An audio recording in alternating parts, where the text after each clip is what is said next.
What's going on, people of YouTube and folks from Instagram coming over to YouTube?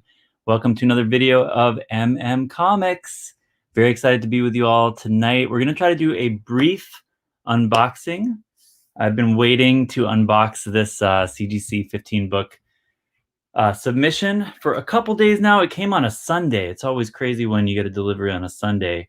I try to take the weekend off from comics for the most part. And then yesterday I was catching up on my shipping. If you haven't seen my story and my post on Instagram, it'll show you just how much shipping I had to crunch through the last 48 hours or so. So we're on the other side of the shipping for the most part, with a couple of exceptions.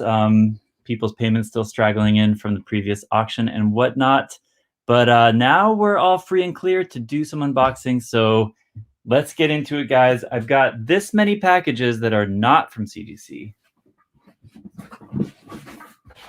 Boy, I don't know if we're going to have time to get through it all tonight. We're going to do CGC first to give you guys what you might be here for. Here is the 15-book submission. Here it is, 15 books. I have to say, I'm a little nervous because it's not great when you can hear movement in the box, which is not usually the case for CGC. They're usually pretty careful about that kind of stuff. But anyway, let's get into it. Let's just open up the CGC box, see what we got. This is going to be a shared submission with my friend from, he's relatively local. He's in the Massachusetts area, the Northeast, Matty Baby on Instagram. This is a shared submission with Matty Baby. So a couple of the books are going to be Matty's and more of the books are going to be mine. So let's see if I can remember which are which. I might sort of like wishfully think that some of them are mine when actually they're his. That has been known to happen before, but we'll work it out in the end. He won't let me get away with it for too long, if that's the case. Sometimes I'll think a book is his. In fact, full disclosure, I did look at these grades, so I know what we're getting. But it's still been a few days since I got the results, and I'm still excited to see the books in person. See how they look in the slab, make sure I don't have any damages, and just double confirm, because Matty and I did one of the same book together. We actually submitted different copies of the same book. So I'll have to, double confirm, even though I suspect I know which is which based on the grades, because one of us was expecting a lower grade than the other.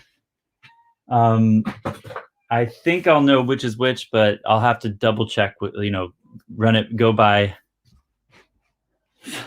Sorry, baby, you can look in now. Now it's not showing the door where you were before, but you had a little cameo. I thought the cat was in here. It's okay. The cats can be in here. Okay. Thanks. She's like the cat bouncer. She's like trying to keep the cats out of the room, which I appreciate. But mostly all the books that have been sold are out the door. So now I feel a little bit safer having the cats in here. All right. So let's just start one end of the box and go from there, see what we got. I'm going to cover up the grade just for the purpose of suspense, even though, like I said, I already know what the grades are.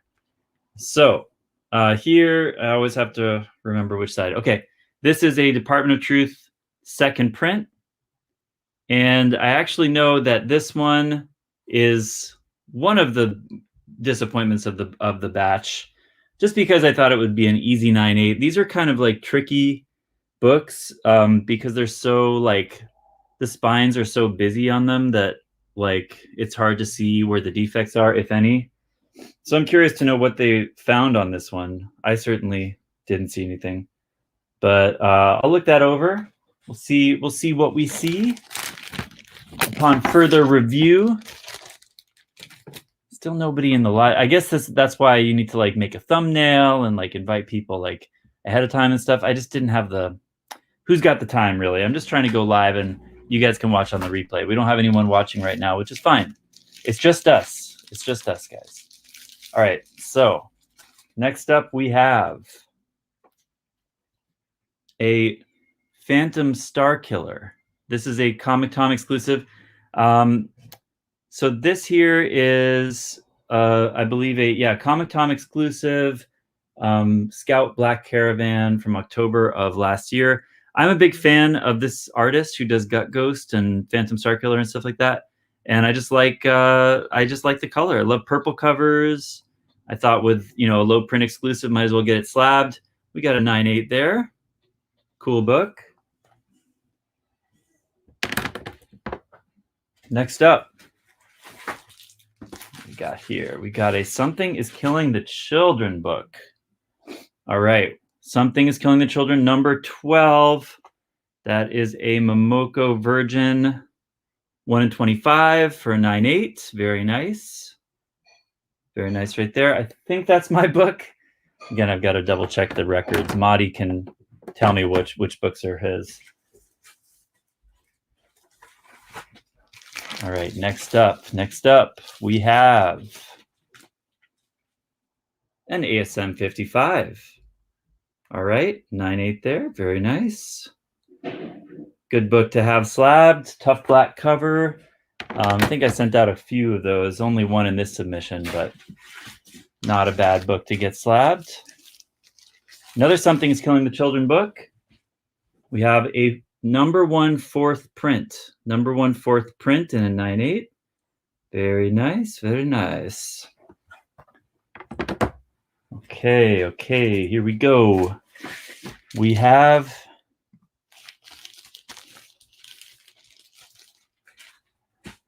a Star Wars Episode 1, The Phantom Menace. This is, it says movie adaptation. I think this is issue number 3, and it's a debatable Darth Maul key. I'm not a big Star Wars head in terms of comics, so I'm not sure. Really happy to get a 9.8 in this because I bought it raw, partly based on another YouTuber speculation. He was saying, like, this book in a 9.8 was about to explode. He said it was about 400 at the time. When I bought this raw in a 9.8, I was able to get the raw for, you know, 100 or 150 or so.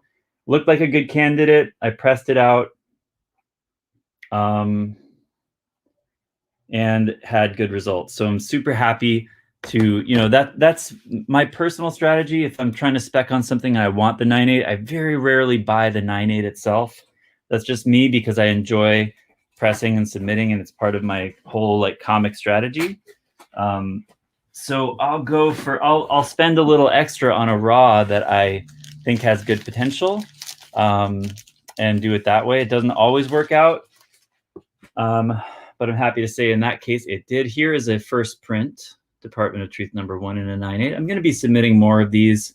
I'm just kind of trickling them. Sort of, I ended up, you know, buying 100 copies of this book when it came out. So I have a lot of good 9.8 contenders, and I'm going to continue to submit them. Oh, this is a chunky one. This one's a chunky slab here. We've got a 3 Jokers. It's interesting slabbage. I've never held a slab like this. It's kind of a magazine size slab, but in a regular comic size. So that's kind of interesting. This was my best copy of this book out of like 25 copies. So I was hoping for that 9.9, but we only got a 9.8. But, you know, can't complain.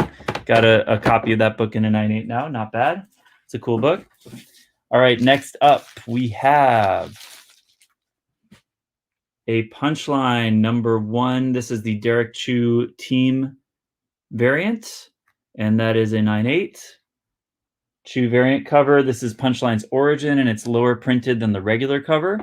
So I thought I would, you know, give it a shot, and we got a 9.8. We have 1 viewer right now. Wow, welcome, viewer. Welcome. I'm not very active on YouTube these days. I've been too busy with the buying and selling and shipping and all that stuff. So I think with more regularity, hopefully I'll get more viewership in the lives. But I appreciate you guys for watching whenever you are watching. This is Turtles number 112. This is the Shellheads United edition. Shellheads United 9.8. It's a cool exclusive. All right, we're getting down to the last 5 here. Hey, it's Raul. Raul, it's you and me, buddy. Thanks for joining. Yeah, I'm just in the middle of my CGC unboxing. Of course, if I'd done it on, okay, here's one of the big ones, guys. So if I'd done this on Instagram, then I would have had more viewership live, which would have been more fun. But I'm trying to kind of cross people over to get used to, you know, turtles. Yes. Hey, we got Brian here too. You made it. Sweet, guys. So I'm saving that turtles because there's a story behind it. So I'm going to save the turtles. I'm going to show you the grade in a sec. So I wish we had Matty in the room because there's some of them are his books. So yeah, here is the other turtles. So I have 2 copies of that. I'm going to show you the 2 grades, okay? So in a second.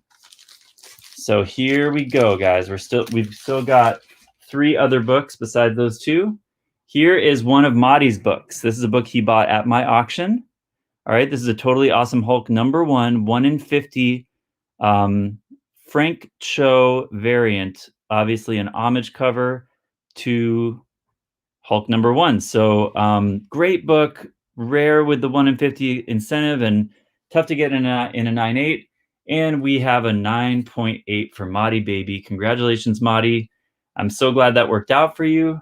The press was successful with the few defects that it had, and I'm really happy for him that he was able to get this. So congrats to Matty on that one. All right, next up we have... Okay, so this is a funny one, guys, because this is a book that I sold at my auction, actually on commission from a friend. This is... Hey, Jib, what's going on, man? Thanks for joining. We're starting to trickle people into the room towards the end of the unboxing. I have plenty more mail to open, but this is the CGC unboxing portion of the video.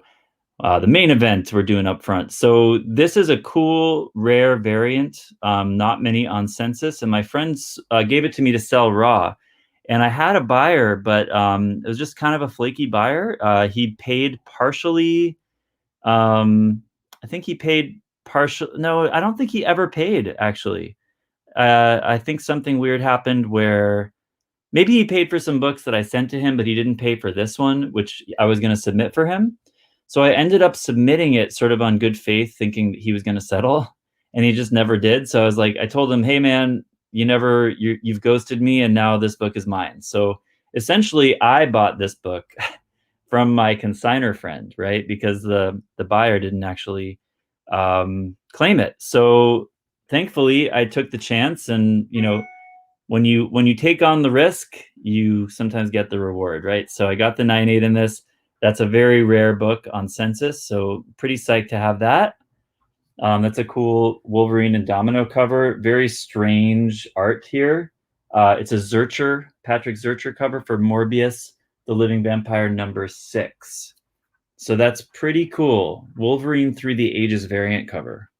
So for any Wolvie fan, that's going to be a must. And there's a cool crossover there, in terms of interest between Morbius and Wolverine, I think. So that could be a cool book. Increasingly so as we get closer to Morbius time, of course, closer to mutant time and all that good stuff. So, I mean, Wolverine can't get much hotter anyway, but okay. And here is a book that I thought was Matty's. I was going to give Matty a freebie here with the Momoko Star Wars Adventures, but it's not his. Thankfully, it is mine because I have a 9.8 in the Momoko Vader, which is pretty cool. So this one is the Star Wars Adventures #1 Scorpion Comics Virgin Edition in a 9.8. So, basically what I do, guys, is I sometimes, especially to regular customers, I don't do it for everyone all the time. And luckily the demand is sort of manageable at this point, but so I don't advertise the service, but I will press and submit books for customers who are interested in that, especially if they're buying a lot from me and they can develop a little submission. In this case, Matty is relatively local, so I can sort of piggyback a bunch of his books in with my own submission, and we both sort of save money that way, like grouping our orders. So, in this case, Matty's got like 4 books, and I used it as a chance to, I basically like prepped as many of my own books that I could for the opportunity to submit with him. That's why usually I max out with, hey, Shannon's here. What's up? Is Ed here as well? Thanks for watching, guys. I'll recap the CGC books in a sec. Maybe we'll just make this a CGC video, and then I'll do the mail call tomorrow. That would probably make sense. My cat's making some noise back there. They're not usually allowed in the room, so this is like, they're just like partying right now. So anyway, Matty piggybacked on this order, or I piggybacked on his, whichever you want to look at it. And I think 4 of his books went, and like 11 of my books went. So this was just one of them that was like sitting there, you know, ready to be graded. I just needed to give it a real quick press, and I knew it was ready to go. So it's just one of those that I think I threw in at the last second to be like, send it off with everything else. He's covering the Lightning game right now. Got it, Shannon. All right, well, give him my best. Thanks for checking it out yourself. So here's the last 2 books, and then I'll recap the rest of the order, okay? So the last 2 books are 2 copies of Turtles Mirage Original Run, issue 7, second print, okay? So this one's really cool because my pal over at New England Comics, Quincy, Tom, hooked me up with the opportunity to buy multiple copies of this book, okay? He gave them to me for a fair price. He let me choose my favorite copies of the, I think he had 6 copies that he found. You know, he read some article. This book is one of the rarest Turtles books out there.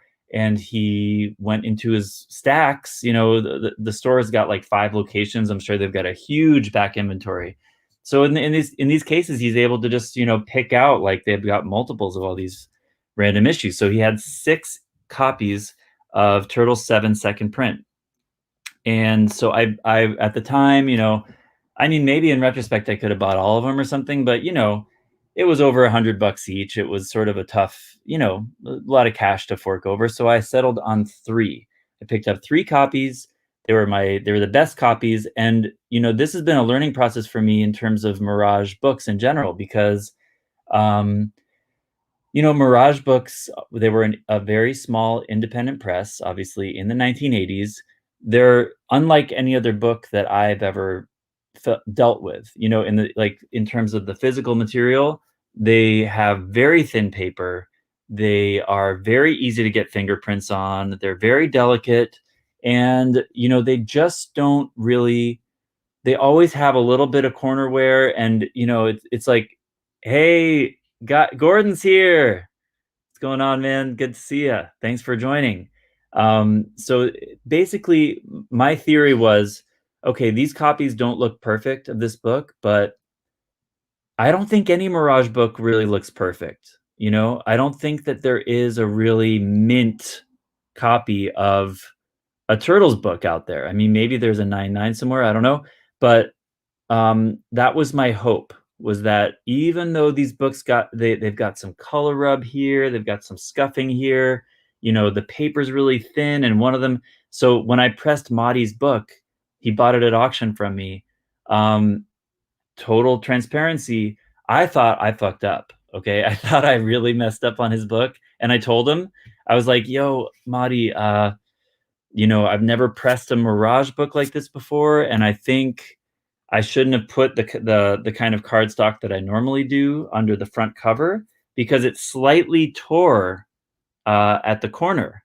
At least I thought it did. Maybe it was there all along. I don't know, but I showed it to him. I was like, Matty, you know, I think I might have messed your book up. If you get a dock and grade for this, like, I'll take some money off, you know, because I think I damaged your book in the press, and my bad.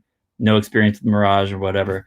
And he was like, thanks for letting me know. No worries, no worries. So I'm expecting for Matty's book, I'm expecting like, you know, a 9.0 or something, right? And in my book, I'm thinking, you know, I took my favorite copy, I kept it for myself, and I'm hoping 9.6 or something, right? Because I just don't know what perfect looks like for Mirage books. Okay, so that all being said, that is your, I did press and clean them myself, yeah. So that all being said, here are the 2 copies. I'm going to do a double reveal, okay? The better copy is mine, and the worst copy is Matty's. At least that's what we're assuming, unless for some reason the one with the split corner has the better grade, but I'd be very surprised. I'm going to cry on camera if that's the case. All right, here we go. Without further ado, I don't need to spoil the surprise for myself, so I mean, I've already spoiled it. So I'm going to do a double reveal here. Double reveal. Here are the Turtles number 7. Second prints, listed as one of the rarest Turtle books, one of the top 10 rarest Turtles books in existence. Very few on census. And we got a 9.6, and a 9.8. Yes, ladies and gentlemen, we got a 9.6 and a 9.8. My first Turtles Mirage submission. Hey, I'm psyched. I mean, let me look right now. I'm going to check this top corner. And indeed, the one with the split is a 9.6. Now, I know my lighting setup is not optimal, but I'm going to show you guys what the, let me see if I can angle it right. Get some light on this. I'm going to fix my lighting in due time, but can you guys see this? See that little split at the top?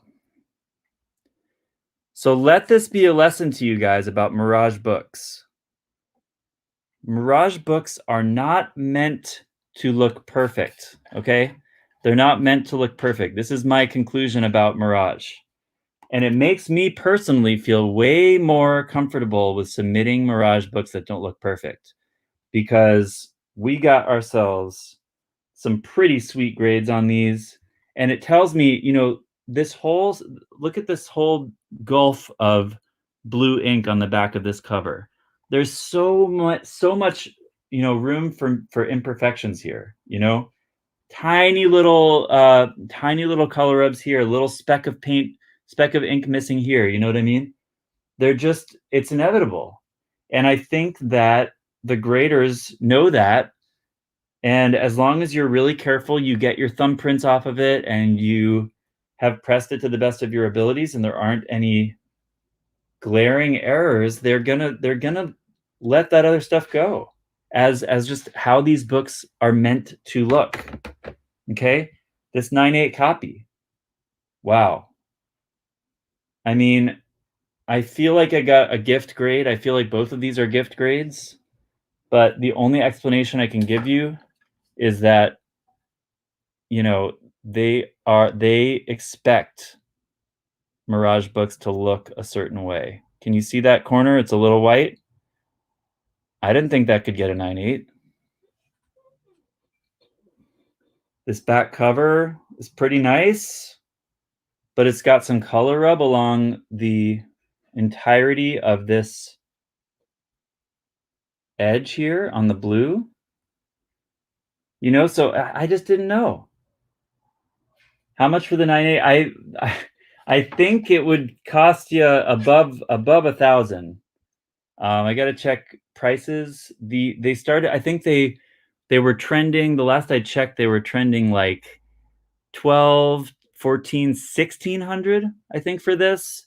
And then it had this like outlier anomaly sale for like 700 or 800, like half of the previous high. So, you know, I'd be looking for somewhere above 1,000 for this.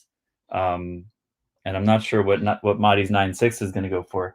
But that is the submission, guys. And you know what? I just decided, since it's late and I only said I was going to take a certain amount of time to do this, I'm going to, Shannon says, I thought I had a pleasant surprise finding a couple Spider-Man 2099 Funkos.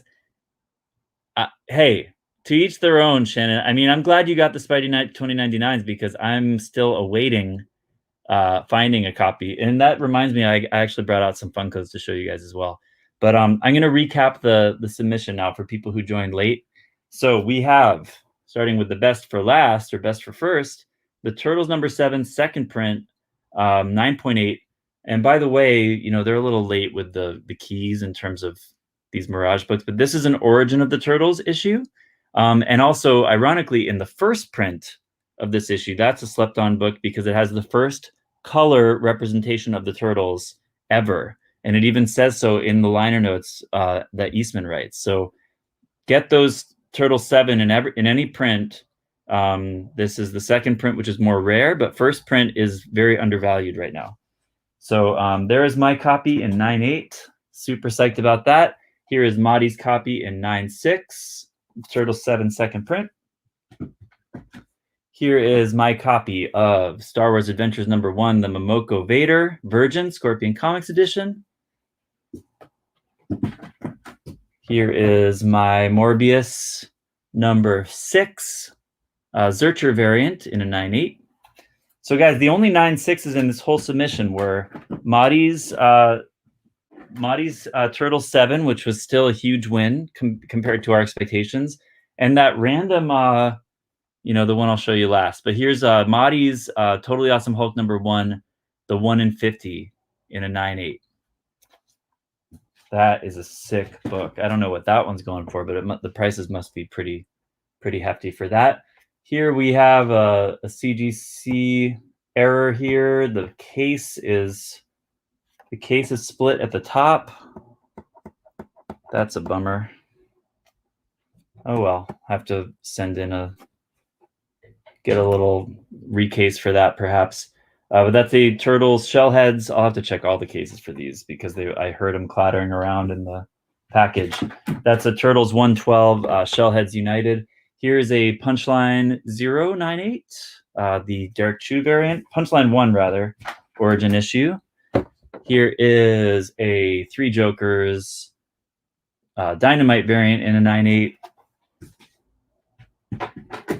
Some of these books will be available in my weekly auction this week on Instagram, Comic Sales. Here is Department of Truth #1, regular cover, 9.8. This wasn't a pre-screen, by the way. It couldn't be because it was under 25 bucks. Here is a sick 9.8. Super happy it came back 9.8. Star Wars Episode 1, Phantom Menace #3. Here is Something is Killing the Children #1, 4th print. I got to check values for all these. I'm kind of excited to see what they go for now. ASM 55. I mean, in this market, guys, the prices change over the 2 or 3 months you're waiting for the books to come back. The prices are, they appreciate for your books even raw, let alone when they come back 9.8s. You know what I mean? So you're sort of looking at some serious gains by the time you get these books back in most cases. Here's the Something is Killing the Children #12, Momoko Virgin. The Phantom Star Killer #1. That is the Enzo Garza, the guy who does Gut Ghost. That's the Comic Time exclusive cover, which I love. I'm going to keep that one. And here is the Lonely 9.6. Yeah, the ASM 55. The Darth Maul slab is definitely badass, Raul, for sure. And some of these books, like I said, will be available at auction. This one, either I could crack it and figure out why the heck it got a 9.6, or I could just maybe this could be top bidder prize at this week's auction. So look out for that. That could very well be. Because I usually don't keep 9.6s in the collection unless it's like a big key. So yeah, might as well. I mean, this is my favorite. One of my favorite Department of Truth covers is the 2nd print with that sort of hot blue ink design. I love that design. It doesn't look great in this lighting, but it's really great in person. So anyway, guys, that is my CGC unboxing. Thank you guys so much for watching. I'm just going to show you, I'm not going to take the time to open up all this mail. What I may do is do a show and tell tomorrow after having opened it, so that just speed it along a little bit. I'll show you guys some of my pickups over the last week or so. But I will show you some toys before I head on out of here, because I've been getting into toy hunting, you guys. I picked up a new pop for the collection today, the Growing collection. So here's a pop that I already had. It's the Child. It's one of the first pops that I got. Here is this is actually the first pop that I got. I think I got it for free as like a throw into a package, and it's always going to be in my collection now that I am starting to enjoy these things. And this was the first one. This was the gateway drug, the Eddie Iron Maiden pop. I really didn't understand these things for the longest time, you guys. I avoided them. I rejected them. And now I'm like, I get it. I'm starting to get why people like them. It's just the thing about toy hunting, you guys, is that you don't get it until you see a toy you really like or you really want. And then you're like, oh, I get it. Most of the stuff that you see in the store is not desirable because people have already taken all the desirable stuff. That's the difference, right? So it's like, if I'm seeing all these Funkos that are like, why would I ever care about like the Ava DuVernay pop. Like I like her as a director, but I don't need her Funko Pop from the Target that I'm shopping in. You know what I mean? Like you're like, why would anyone like these? And then you're like, oh, I'm looking for that Miles pop, or I'm looking for that Spidey 2099 pop. And then that whole hunting instinct kicks in and you're like, shit, okay, I get it. So here's one. The other tip I got from my toy hunting friends is like, whenever it's a store exclusive, like this is a Walgreens exclusive, pick it up, especially if it's a cool character, because, you know, this is a warlock holding the Infinity Gauntlet. And first of all, that's in my wheelhouse because that's my favorite shit from when I was a kid, is like Infinity Gauntlet. As you know from my logo from Instagram, is like my jam. So this is, you know, Warlock wasn't in the Endgame movie, but he obviously was a key player in the series. So I picked up 2 copies of this. B. Daniel, Garbage Pail Kids were my shit when I was a kid. I love them. Thank you very much, Raul. Thanks for joining. Appreciate you, man. Thank you. Here, so I love Garbage Pail Kids. They're I have a soft spot for them. I still have most of my childhood collection. And I'm definitely interested in, you know, early series, high grade Garbage Pail Kids. Definitely cool stuff. Mr. Sinister, I would just do some research on, like, you know, which series are desirable and whatnot, or rarer than others. My sense is first series, obviously, pick it up all day. Anything 3rd series and later is probably a lot more common. That's the sense I get generally. This is one I got in my LCS, actually, which is cool because it's a Walmart exclusive. And it's Mr. Sinister. Definitely the coolest looking Funko I own now. And I only got it for $8. I don't even have any idea what it goes for online. But, you know, it's just awesome. If John Hamm plays Mr. Sinister or something crazy like that, what do you think is going to happen to this thing that is out of production, was a store exclusive, and looks so fire hot? You know what I mean? It's just going to be, it just plays on my sort of affinity for spec in general. As I've said before, Shannon says it wasn't the Kool-Aid packet or Clifford the Big Red Dog as the gateway for me. I mean, those are cool too. I wouldn't turn my nose up at those. Here is the Back to the Future Sports Almanac, which is actually a Biff action figure. And I've often said in the past that playing the comics market is a little bit like playing sports if you had the Back to the Future Sports Almanac, because you kind of see what's in the future, at least in terms of like movie spec and whatnot. You see what's in the future. You already know what's coming. You can play those easy plays if you want to. While no one's talking about Shang-Chi, for example, you go pick up Shang-Chi. You know what I mean? Like, you can play it that way, and it doesn't take a lot of brain power to sort of do those easy plays. So this is sort of my symbolic nod to that, is that we already have the Sports Almanac, guys. We know what's coming. It's just a matter of placing those bets while other people aren't, you know, talking about it. That's one basic strategy for spec. John Wick, I'm a big Keanu fan. A lot of people are, you know, because Berserker is happening right now. I picked up a couple of copies of this John Wick action figure, which is just exclusive to Walgreens. Never thought I'd be hunting in a Walgreens.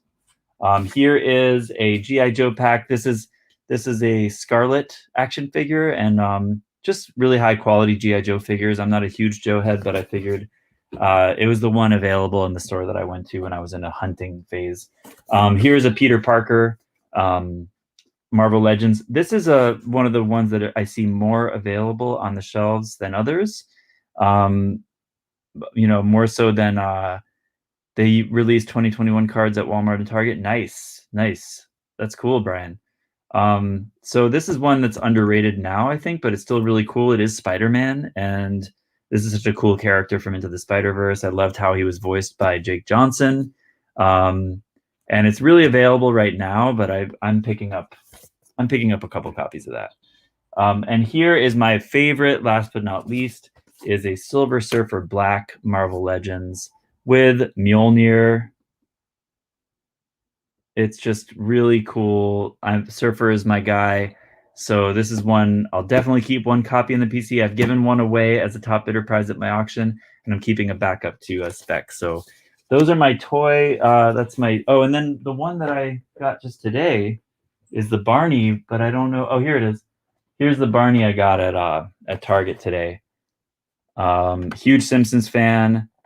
I haven't seen many Simpsons figures in the wild, but this is a great one. I just love how cute and funny he is in Funko form. Is really fun. So I picked him up. He makes me happy. So that's that, guys. Appreciate you guys for tuning in and checking out the CGC unboxing and my toy haul, as it turned out, is what we did. I still have all this mail to go through, but I'm just going to do that tomorrow at some point, whether live or not. I'm not sure. Check me out on Instagram at mmcomicsales. I have live auctions every Thursday night at 8 p.m. Eastern until late in the evening. And not the purple dinosaur, the alcoholic best friend of Homer, Shannon. But yeah, thank you guys so much again for tuning in. Please like this video if you enjoyed it. Comment below. Let me know what you think about my CGC haul and my toy hunting finds. And please subscribe, because I currently don't have a regular schedule for content, but I do have some videos coming out soon about certain topics, such as like which books to submit to CGC and, you know, analyzing different trade deals you make with friends. That kind of fun stuff is the kind of stuff I like to talk about on the channel when I'm not doing unboxings and stuff. It's just like strategy. I want to talk about comic book metrics, like how to sort of do the math in terms of scarcity and print run and values, and how to gauge what's a good price for different grade levels and stuff like that. That's stuff that's I'm working on, tinkering with up here for future videos as well. So thanks again, you guys. Really appreciate you guys spending the time with me, and I will see you on the next one. Thanks, Brian. See you guys.